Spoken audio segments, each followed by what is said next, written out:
Hello students, तो कैसे हैं? फिर ऊपर आशा करता हूँ सभी अच्छे होंगे। चलिए, आज अपने बात करने वाले हैं ट्रांसफार्मर के बारे में।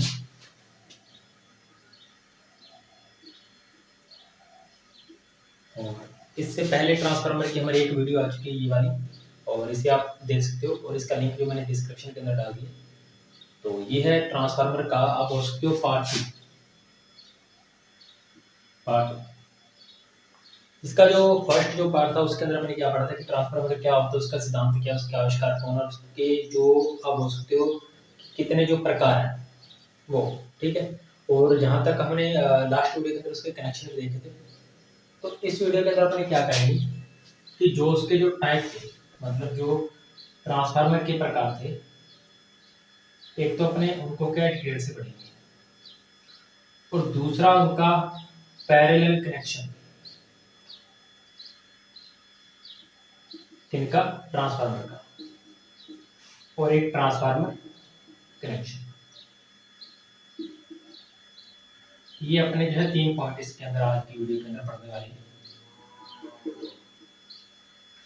ठीक। तो सबसे पहला जो हमारा पॉइंट रहेगा वो रहेगा ट्रांसफार्मर के प्रकार। तो अगर मैं बात करूं ट्रांसफार्मर जो है वो कितने प्रकार के हैं, ठीक है। तो इसे जो है लगभग 2 से 3 जो कैटेगरी होती है उसके अंदर रखा गया। अगर आपने बात करी नंबर 1, आउटपुट के आधार पर, आउटपुट के आधार पर, तो आउटपुट के आधार के ऊपर ट्रांसफार्मर जो है वो कितने प्रकार के हैं, वो है 2 प्रकार के। कौन कौन से? नंबर 1 कौन सा है? Step up. और नंबर 2 कौन सा है? Step up down. यानी कि ऊंचाई, मैंने बताया था पिछली वीडियो के अंदर, यानी कि ऊंचाई यानी कि स्टेप अप, और अपचाई यानी कि स्टेप डाउन। और इनके अंदर होता क्या है, अगर जो स्टेप अप का उसमें क्या होगा कि उसके अंदर जो सेकेंडरी वाइंडिंग जो होती है ना, वो प्राइमरी वाइंडिंग से ज्यादा होती है। प्राइमरी और सेकेंडरी, जिस ट्रांसफार्मर के अंदर प्राइमरी में टर्नों की जो संख्या होती है, जो टर्नों की संख्या होती है, जैसे ट्रांसफार्मर में तो प्राइमरी के अंदर क्या होती है? ज्यादा होती है, और सेकेंडरी के अंदर कम होती है। वो तो अपने होते हैं स्टेप डाउन।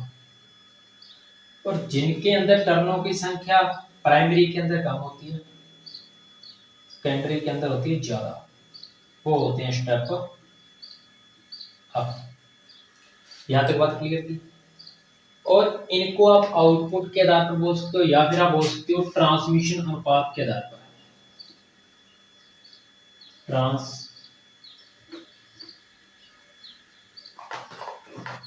इसका बोल सकते हो, इसको इंग्लिश में लिख देता हूं, ट्रांसमिशन रेशो के, ठीक है। तो ट्रांसमिशन जो होता है अनुपात, उसके आधार पर, और आउटपुट के आधार पर आप उसके ट्रांसफार्मर 2 प्रकार के हैं, स्टेप अप और स्टेप डाउन, ठीक है। यहां तक क्लियर बात। और ट्रांसमिशन रेशो क्या होता है? ट्रांसमिशन जो रेशो होता है वो क्या होता है कि सेकेंडरी और प्राइमरी, सेकेंडरी में टर्नों की संख्या अपॉन में प्राइमरी के टर्नों की संख्या, ये क्या होती है? ये होती है ट्रांसमिशन अनुपात, या फिर आप बोल सकते हो ट्रांसफार्मर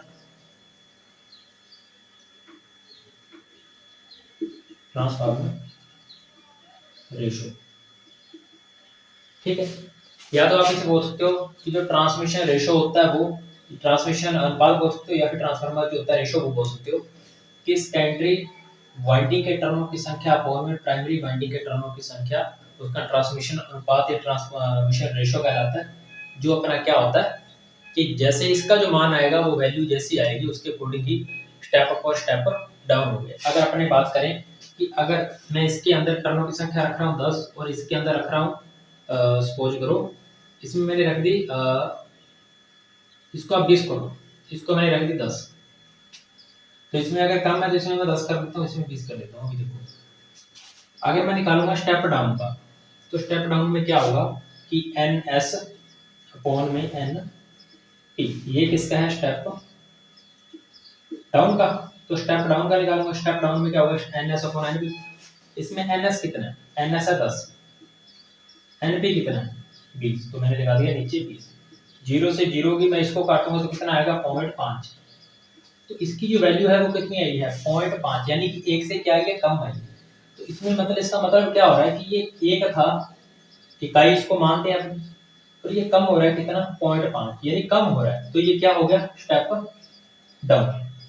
और अगर मैं निकालूंगा स्टेप अप का, तो स्टेप अप में क्या होगा N S upon N P, N S कितना है इसका एन एस है 20 और इसका एन पी कितना है 10, तो ये कितना आ गया 2, यानी कि 1 से कितना आ गया 1 ज्यादा, तभी 2 आया यानी +1 है। तो इसमें 1 से ज्यादा है तो मैं इसको क्या मानूंगा स्टेप अप ट्रांसफर।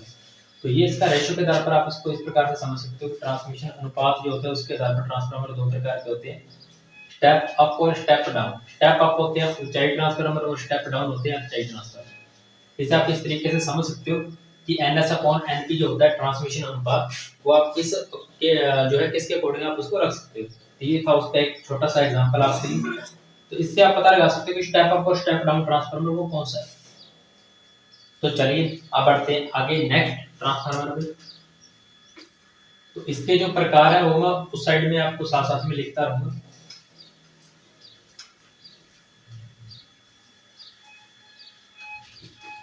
ठीक है,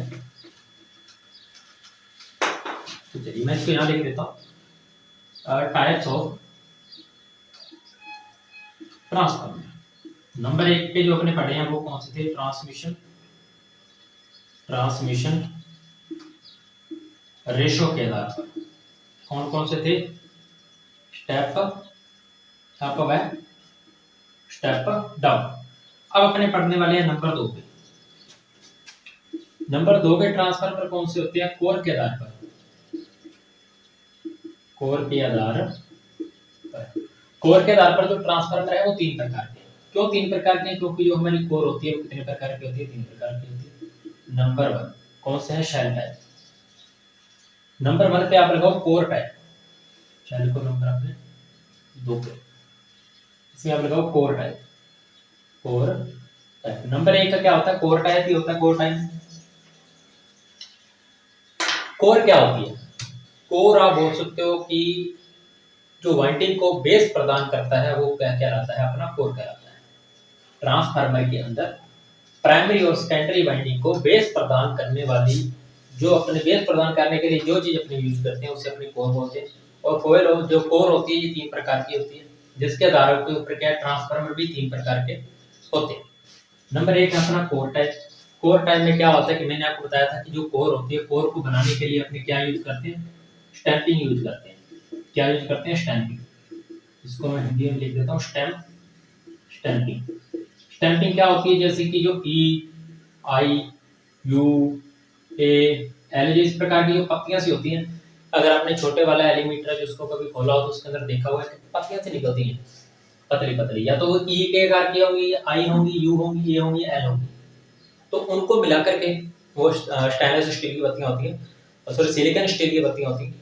तो उनको मिलाकर के जो बनाया जाता है वो क्या होती है, कोर कहलाती है। और कोर क्या करती है, उसके ऊपर वाइंडिंग होती है और वो जो मैग्नेटिक जो फ्लक्स होता है उसको क्या करती है, रास्ता प्रदान करती है। अगर अपने बात करें कोर टाइप, कोर टाइप के अंदर क्या होता है कि जो कोर टाइप के अंदर जो चुंबकीय जो मार्ग होता है, चुंबकीय मार्ग कितना होता है, 1 होता है। ठीक है, और ये कैसे किन स्टैंपिंग से बनी होती है, इसकी जो स्टैंपिंग होती है ना, इसकी जो ज्यादातर जो स्टैंपिंग अपने यूज करते हैं वो कौन सी होती है, वो होती है एल स्टैंपिंग सबसे ज्यादा इसके अंदर यूज की जाती है।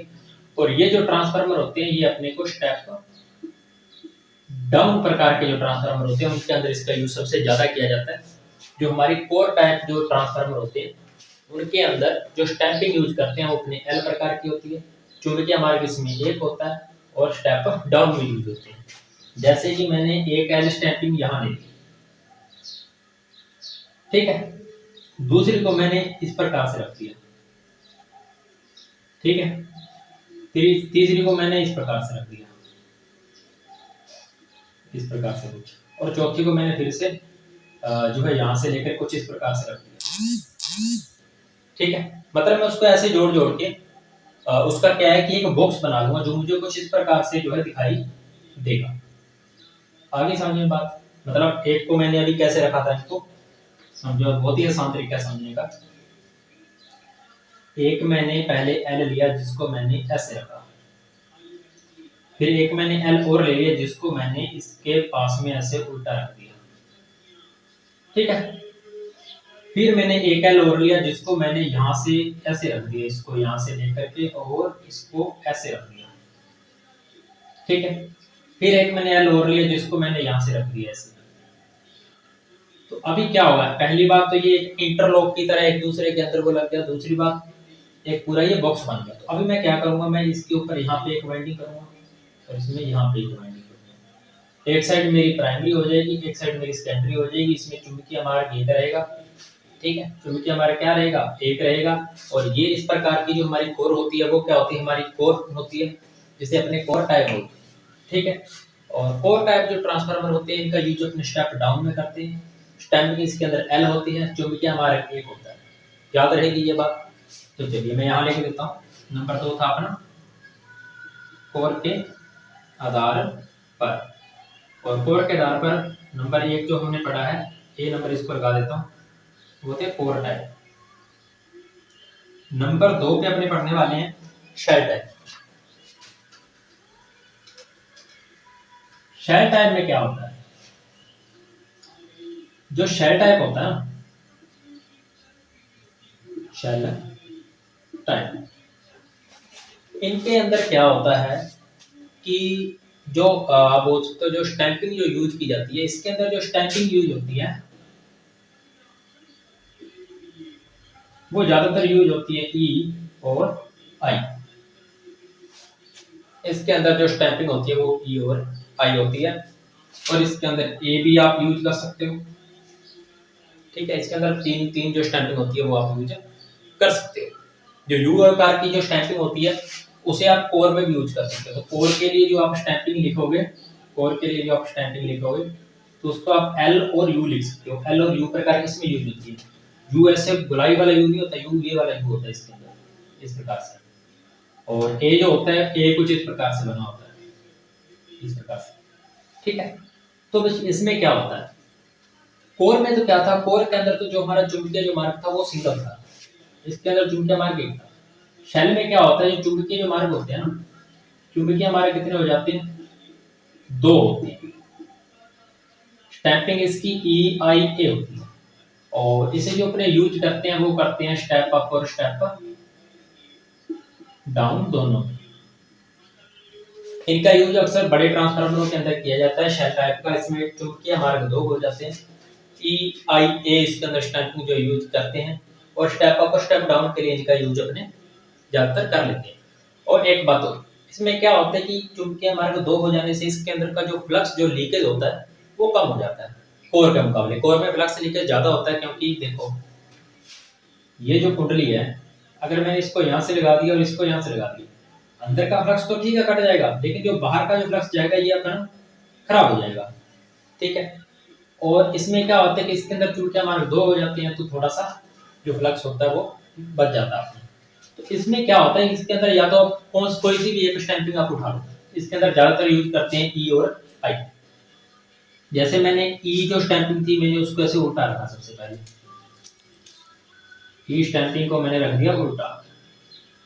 तो इसको उल्टा मैंने रख दिया और उसके ऊपर मैंने क्या कर दिया, इसके ऊपर एक उल्टी ई टाइप की स्टैंपिंग एक और रख दी, ठीक है। तो जैसे ही मैंने इसके ऊपर ये दूसरी रखी तो ये कुछ इस प्रकार से बन गया, ठीक है। तो आप इसको इस प्रकार से भी लगा सकते हो, ऐसे ई से भी बना सकते हो, या फिर आप क्या कर सकते हो कि आई जो स्टैंपिंग होती है, आई स्टैंपिंग को आप यहाँ पे जो है इस प्रकार से कुछ जो होती है स्टैंपिंग, सॉरी, तो आप उसको भी इसके ऊपर क्या रख सकते हो, ओके, मतलब पहले आपने दो जो ई स्टैंपिंग थी, एक ई को आपने कुछ इस प्रकार से लगा दिया, फिर ऊपर वाले को इसके ऊपर ऐसे लगा दिया, उसके ऊपर आपने आई लगा दी, फिर से ई, फिर से ऊपर से फिर से ई और फिर से आई, इस प्रकार से करते हुए आपका कुछ इस प्रकार से जो है कोर जो ये तैयार हो जाएगी। अगर आप ए का यूज कर रहे हो तो ए में क्या होगा कि आप पहले ए लगाओगे कुछ इस प्रकार से, तो ये जो हमारी ए स्टैंपिंग हो गई।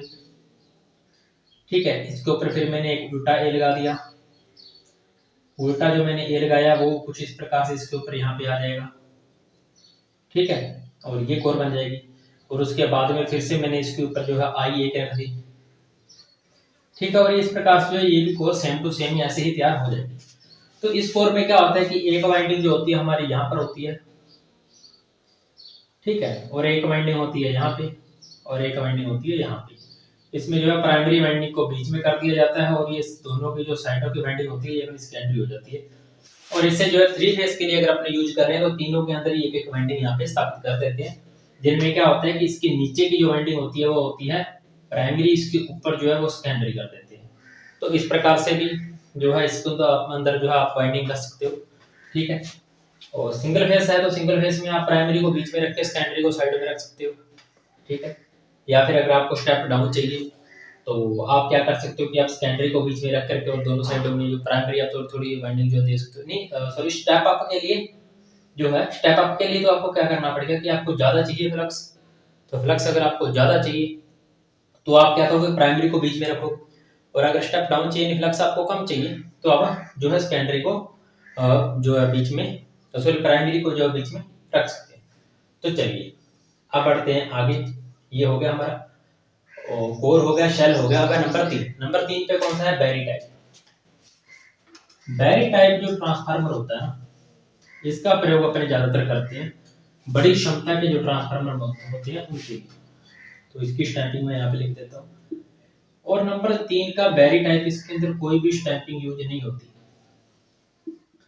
बैरी टाइप, इसके अंदर स्टैंपिंग यूज नहीं होती। इसमें क्या होता है कि इसके अंदर बीच में ना एक बिल्कुल ऐसे गोल चालक होता है, जिसके ऊपर जो है हमारी वाइंडिंग होती है, पहले नीचे एक वाइंडिंग, ऊपर से दूसरी वाइंडिंग, और इसके ऊपर क्या होता है कुछ इस प्रकार से ना ये लगाए होते हैं छल्ले से, जिनके अंदर क्या वाइंडिंग बोल सकते हो, ये इसके चारों साइडों में लगे होते हैं। अगर आपको इसको ऊपर से देखोगे ना तो ये कुछ आपको इस प्रकार से दिखाई देगा। बेरी टाइप जो होता है उसको ऊपर से देखने पर इस प्रकार से कुछ ये दिखाई देता है। इसके अंदर जो ये चालक से होते हैं ना, इनकी संख्या ज्यादा होने की वजह से इसके अंदर जो फ्लक्स लीकेज होता है, इसके अंदर जो फ्लक्स लीकेज होता है वो बहुत ही क्या हो जाता है, कम हो जाता है, और इसकी जो क्षमता होती है, दक्षता होती है, वो काफी क्या होती है, अच्छी होती है।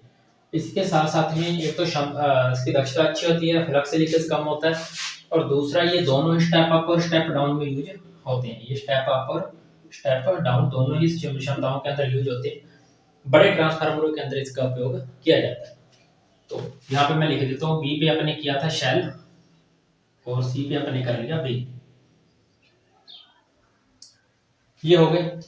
अब आते हैं नंबर 3 के ट्रांसफार्मर। तो नंबर 3 के जो ट्रांसफार्मर है वो कौन से, वो है निर्गम आउटपुट के आधार पर। निर्गम आउटपुट क्या होती है, निर्गम आउटपुट होती है कि जो, या आप सीधा बोल सकते हो कि आउटपुट जो देते हैं अपने उसके आधार पर। तो निर्गम आउटपुट के आधार पर पढ़ने से पहले अपने एक और पढ़ लेते हैं फेज के आधार पर। फेज के आधार पर, तो जो फेज के आधार पर जो ट्रांसफार्मर होते हैं वो अपने कितने प्रकार के होते हैं, दो प्रकार के कौन कौन से। नंबर 1 के होते हैं सिंगल फेज, और नंबर 2 पे होते हैं 3 फेज। सिंपल है, इसके अंदर कुछ भी इतना ज्यादा पढ़ने वाला नहीं है। सिंगल फेज होता है 230 वोल्टेज और ये होता है 400 वोल्टेज। इसके अंदर वाइंडिंग की संख्या होती है 2, इसके अंदर वाइंडिंग की संख्या हो जाती है 6। 6 कैसे हो जाती है, इसमें एक प्राइमरी होती है और एक सेकेंडरी होती है। इसमें 3 प्राइमरी होती है और 3 ही सेकेंडरी होती है। ठीक है, तो इसका बस यही फर्क है। इनके जो कनेक्शन होते हैं, इसके कनेक्शन होते हैं श्रेणी में और समांतर में। इसके जो कनेक्शन होते हैं, इसके होते हैं स्टार में और डेल्टा में। ठीक है, इसके श्रेणी समांतर में इसलिए लिखे क्योंकि इसके जो सप्लाई के अंदर जो कनेक्शन होता है मैंने वो लिखे हैं। और इसके भी जो सप्लाई कनेक्शन होते हैं मैंने वो लिखे हैं, ये ट्रांसफार्मर के कनेक्शन के अंदर नहीं आता। आप सिंपली इसको ये बोल सकते हो कि जो सिंगल फेज जो सप्लाई होती है उसमें एक फेज न्यूट्रल होता है, यानी अपने एक फेज और एक न्यूट्रल से अपनी कौन से कनेक्शन कर सकते हैं, श्रेणी समाधान कर सकते हैं। और अगर मेरे पास 3 फेज है और न्यूट्रल है चाहे नहीं है, अगर एक न्यूट्रल है या फिर नहीं भी होगा तो मैं कौन से कनेक्शन कर सकता हूं, इनसे मैं कर सकता हूं स्टार और डेल्टा। ये थे फेज के आधार पर ट्रांसफार्मर, दो प्रकार के, सिंगल फेज और थ्री फेज। सिंगल फेज होता है 220 वोल्ट, थ्री फेज होता है 400 वोल्ट, 400 वोल्ट से ऊपर सप्लाई। और इसके अंदर कनेक्शन होते हैं स्टार डेल्टा के अंदर, 3 प्राइमरी 3 सेकेंडरी होती है और टर्मिनल जो पॉइंट होते हैं वो 6 हो जाते हैं। तो चलिए अब बढ़ते हैं आगे, ठीक है। तो फेज के आधार पर कितने थे, 2 प्रकार के थे। नंबर 1 पे कौन सा था, सिंगल फेज, और नंबर 2 पे कौन सा था, थ्री फेज। अब आते हैं नंबर 4 के। नंबर 4 पे कौन से हैं, निर्गम आउटपुट के आधार पर। निर्गम आउटपुट होता है जो अपने को आउटपुट जो सप्लाई मिलती है उसके आधार पर जो ट्रांसफार्मर होते हैं, और वो कितने प्रकार के हैं। तो नंबर 4 निर्गम आउटपुट के आधार, निर्गम आउटपुट के आधार पर ट्रांसफार्मर कितने प्रकार के हैं, तो ये भी 2 प्रकार के हैं। नंबर 1 कौन सा है, ऑटो ट्रांसफार्मर, और नंबर 2 पे कौन सा है, इंस्ट्रूमेंट ट्रांसफार्मर। ऑटो ट्रांसफार्मर के बारे में आप सबने सुना है, इंस्ट्रूमेंट ट्रांसफार्मर होते हैं उपकरण ट्रांसफार्मर। उपकरण ट्रांसफार्मर कैसे, जिनका उपयोग अपने उपकरणों के अंदर किया ज्यादातर करते हैं। कैसे उपकरणों के अंदर, मेजरिंग जो इक्विपमेंट होते हैं, जो टूल होते हैं, उनके अंदर जो अपने यूज करते हैं वो होते हैं हमारे इंस्ट्रूमेंट ट्रांसफार्मर। तो ऑटो ट्रांसफार्मर के अंदर क्या होता है, अपने बोल सकते हैं कि एक होता है ऐसा ट्रांसफार्मर, वह ट्रांसफार्मर जिसमें सिंगल वाइंडिंग होती है,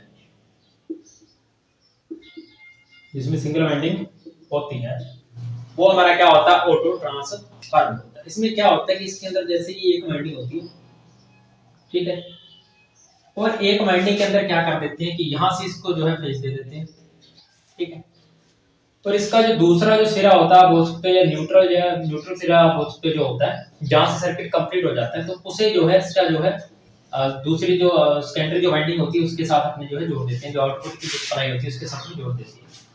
और यहाँ से इसको क्या कर देते हैं कि इसको जिस पॉइंट के ऊपर मिलाते हैं तो उस पॉइंट के हिसाब से अपने को, और इसको यहाँ से जिस पॉइंट के ऊपर मिलाते हैं उस पॉइंट के हिसाब से अपने को बाहर सप्लाई जो है वो मिलती रहती है। अगर मैं बात करूं कि ये इसका जो यहाँ तक की जो वाइंडिंग है, इसका जो टोटल जो प्रतिरोध है वो है 100, यहाँ पे इसका प्रतिरोध है 10, यहाँ पे है 20, 30, 40, 50, 60, 70, 80, 90 और 100 पूरी कंप्लीट हो जाएगी। तो अगर मैं इसको यहाँ पे मिलाऊंगा तो इसका मतलब क्या हो रहा है कि यहाँ पे जो इसका प्रतिरोध इसको मिल रहा है 10 ओम मिल रहा है, मतलब कि वाइंड जो पीछे सप्लाई आ रही थी उसके बीच में प्रतिरोध कितना 10 ओम, तो यहाँ पे जो अपने को सप्लाई आउटपुट में मिलेगी वो इससे 10 ओम कम करके मिल जाएगी, ठीक है।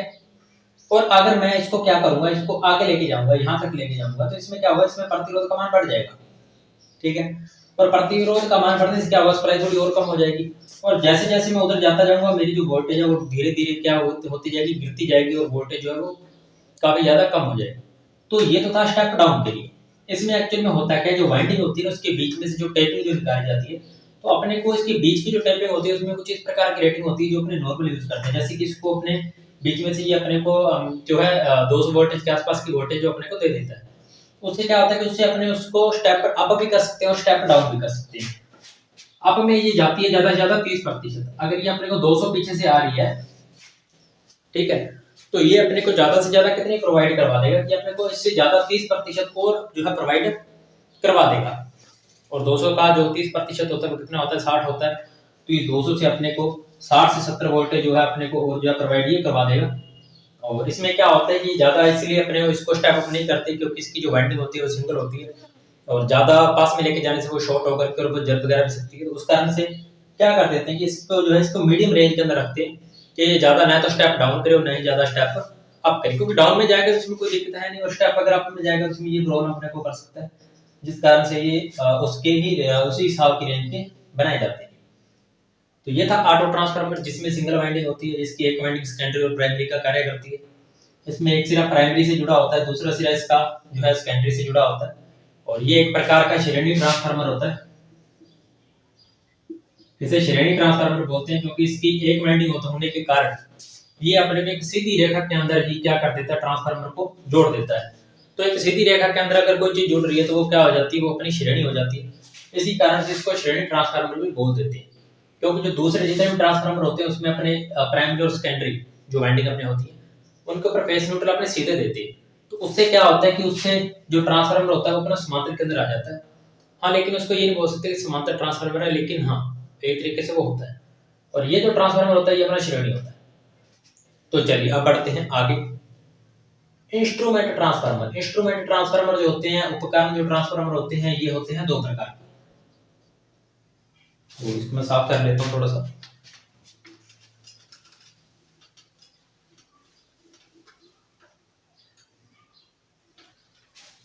इंस्ट्रूमेंट ट्रांसफार्मर दो प्रकार के होते हैं। नंबर 1 सीटी, नंबर 2 पीटी। ये होता है करंट ट्रांसफार्मर और ये होता है पोटेंशियल ट्रांसफार्मर।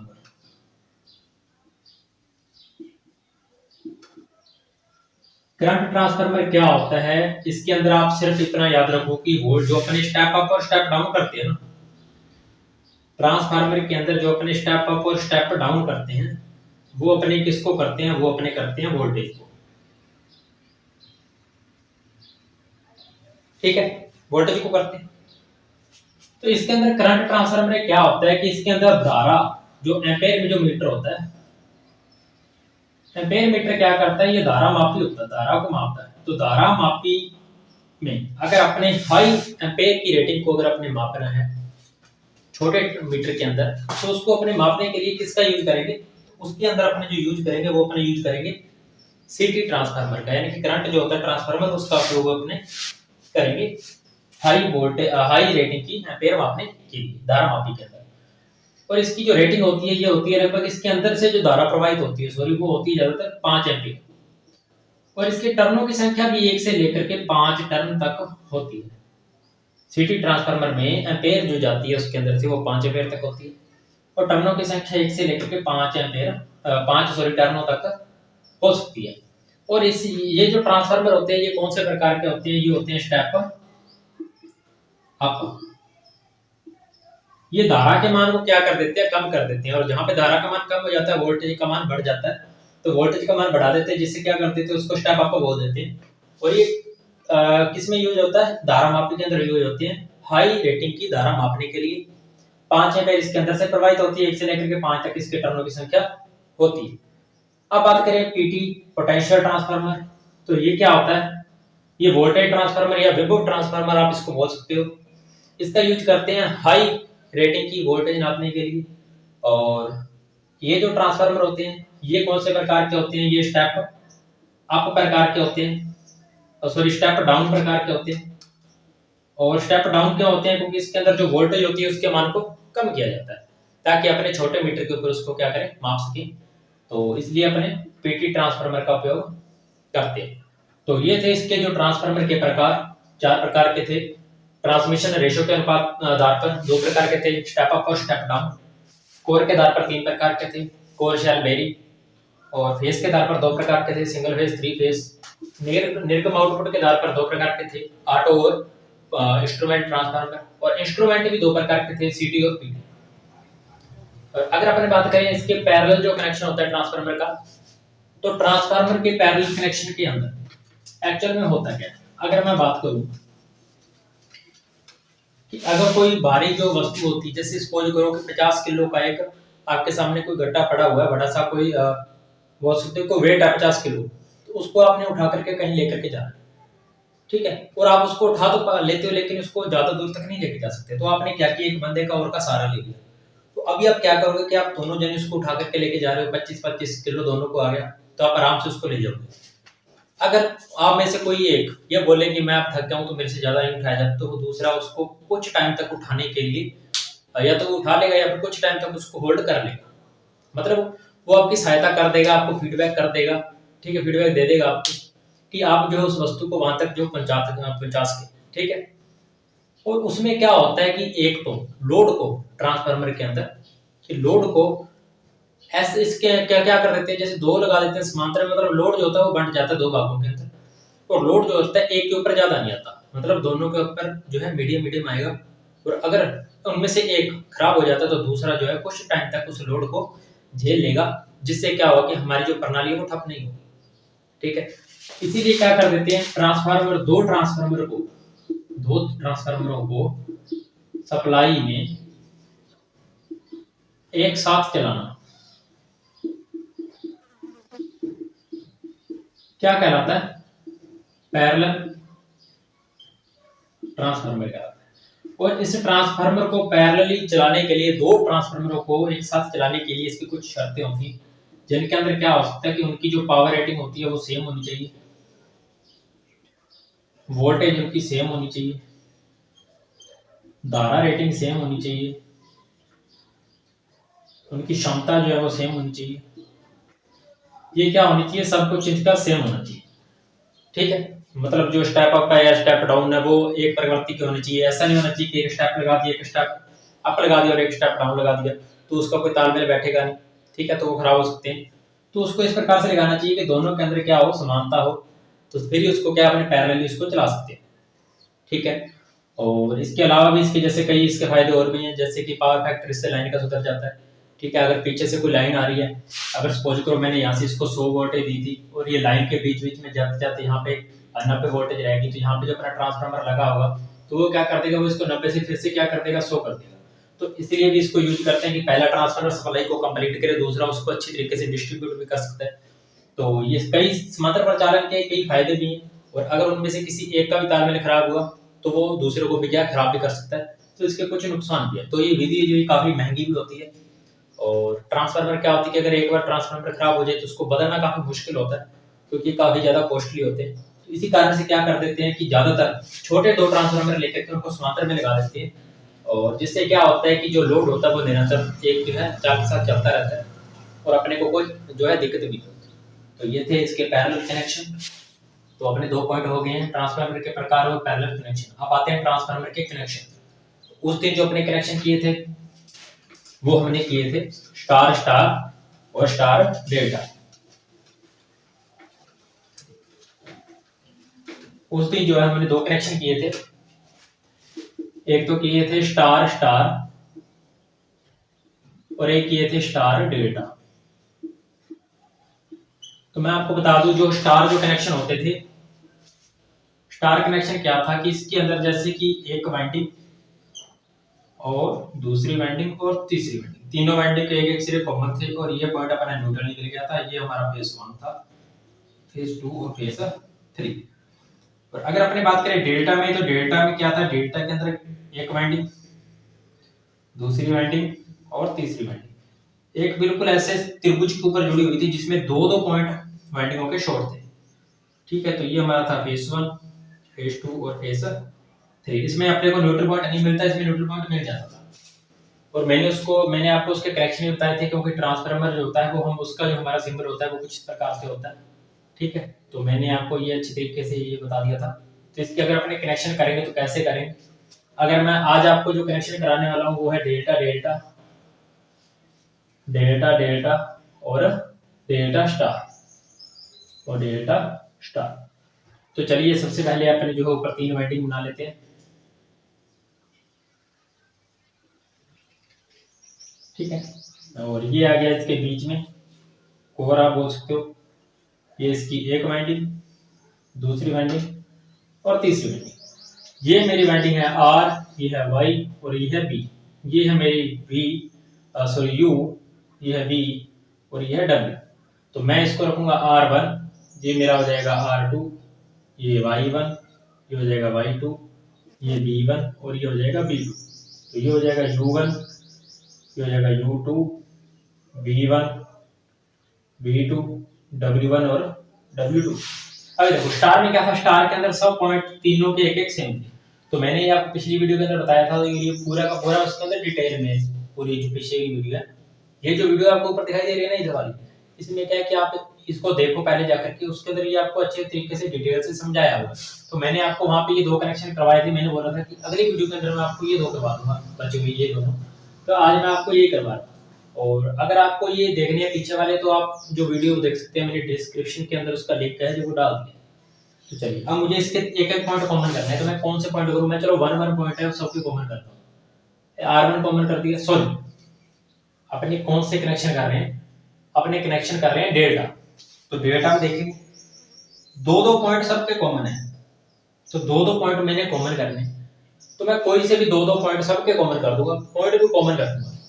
जैसे मैंने यहाँ पे इसका 2 और इसका 1 कॉमन कर दिया, फिर मैंने इसका 2 और इसका 1 कॉमन कर दिया, अब मेरे पास इसका 2 और इसका 1 जो सिरा था वो बच गया।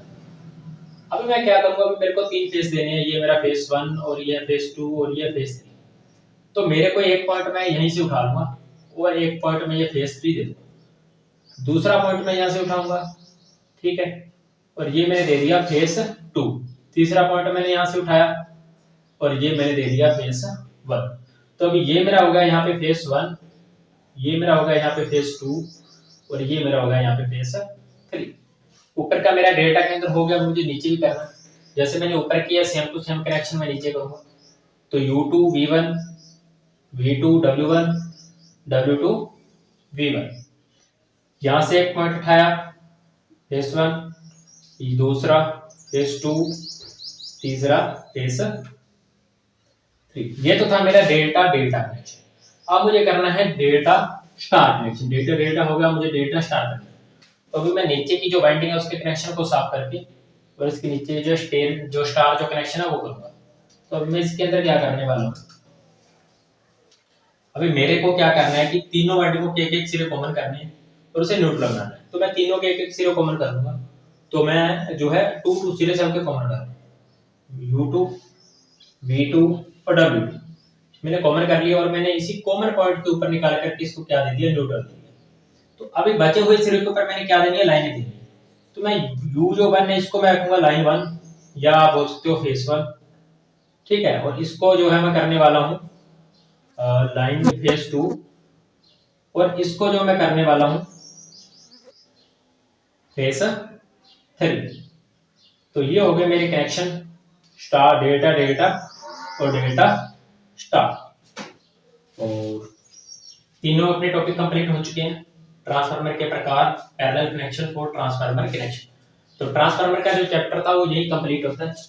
तो चलिए मिलते हैं नेक्स्ट वीडियो में। अगर वीडियो अच्छी लगी तो वीडियो को लाइक शेयर कमेंट जरूर कर दीजिए, और अगर वीडियो पे नए अगर आप चैनल के ऊपर नए तो चैनल को सब्सक्राइब कीजिए और बने रहिए हमारे साथ मोर इंटरेस्टिंग वीडियोस के लिए। पर अगर आपको कुछ पूछना है तो आप नीचे कमेंट के अंदर आप मुझे लिख सकते हो, या फिर मेरा जो टेलीग्राम जो चैनल है स्टडी टेक 501 स्टडी टेक 501, ये हमारा जो है ये टेलीग्राम चैनल भी है, तो उसके ऊपर आप मुझे कमेंट कर सकते हो। इसके अंदर मैं अक्सर क्विज जो है वो डालता रहता हूँ हमारी जो थ्योरी रिलेटेड, तो आप उसे भी ज्वाइन कर लीजिए और शेयर कीजिए अपने दोस्तों के साथ। तो चलिए मिलते हैं नेक्स्ट वीडियो में, तब तक के लिए बाय बाय।